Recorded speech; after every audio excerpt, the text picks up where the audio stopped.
Scooty की चाबी दे दो। रुको कमला, चाबी मत दो। और स्कूटी आज तुम मत लेके जाओ, मुझे कहीं जाना है। स्कूटी तुझे चलानी भी तो नहीं आती है। हाँ तो क्या हुआ, मुझे स्कूटी चलानी नहीं आती। जब तक स्कूटी घर पर नहीं रहेगी मैं सीखूंगी कैसे। अरे भाई, मुझे बहुत ही इंपॉर्टेंट मीटिंग में जाना है, वो प्रॉपर्टी डीलर। ओके, मुझे तुम्हारी कोई बात नहीं सुननी है। तुम या तो कैब से चले जाओ या फिर ऑटो से चले जाओ, स्कूटी मत लेके जाओ। अरे तो तुझे स्कूटी शाम को तो मैं आता हूँ तो सिखा ही देता हूँ। मुझे रात में नहीं, दिन में सीखनी है। दिन में? तो दिन में तुझे सिखाएगा कौन? मेरा भाई आएगा, वो मुझे सिखा देगा। भाई आएगा? अरे प्रांशी, मुझे बहुत ही जरूरी मीटिंग में जाना है, समझो यार। ला दो चाबी, दो मुझे। ओके, मैंने तुमसे जितना बोला है उतना करो। और ये स्कूटी मेरे पापा ने मुझे दी थी, मेरे यूज के लिए, ना कि तुम्हारे लिए। सॉरी प्रांशी, मैं भूल गया था ये बात कि ये तुम्हारी स्कूटी है, मेरी नहीं। हेलो बेटी कैसी है तू?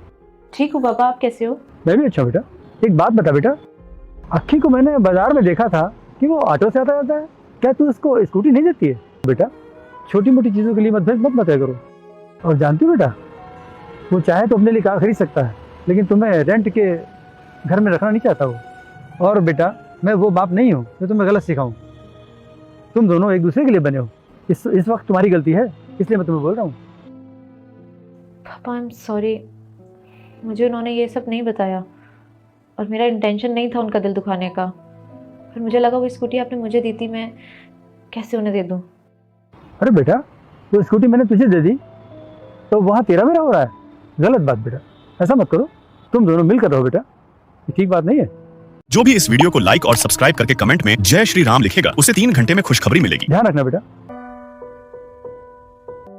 मुझे पता है कि तुम मुझसे गुस्सा हो और तुम उसी दिन के बाद से स्कूटी भी नहीं लेके जा रहे हो। मेरी गलती है, मुझे माफ़ कर दो। प्रांशी, वो स्कूटी तो तुम्हारी है ना? तुम्हारी मेरी छोड़ो, वो स्कूटी हमारी है। और स्कूटी क्या, इस घर में जो भी सामान है वो हमारा है। और मेरी पापा से बात हुई थी, उन्होंने मुझे बताया कि तुम कितनी मेहनत करते हो, इसीलिए मुझे माफ़ कर दो प्लीज़। नहीं नहीं, इसमें तुम्हारी कोई गलती नहीं है, तुम एकदम सही हो। अब लड़कों को दहेज लेना ही नहीं चाहिए।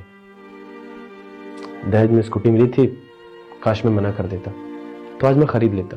वैसे मैंने तो नहीं बोला था कि दहेज में मुझे कुछ भी चाहिए, और अब तुम्हारे पापा ने जबरदस्ती दे दिया तो मैं मना भी नहीं कर पाया। हाँ मैं जानती हूँ, तुमने दहेज में कोई भी सामान नहीं लिया था, वो तो पापा की जिद थी, इस वजह से तुमने स्कूटी ले ली। उन्होंने गिफ्ट दिया था तुम्हें। ठीक है, इट्स ओके। ठीक है, तुम हाथ मुंह धो लो, मैं खाना लगाती हूँ।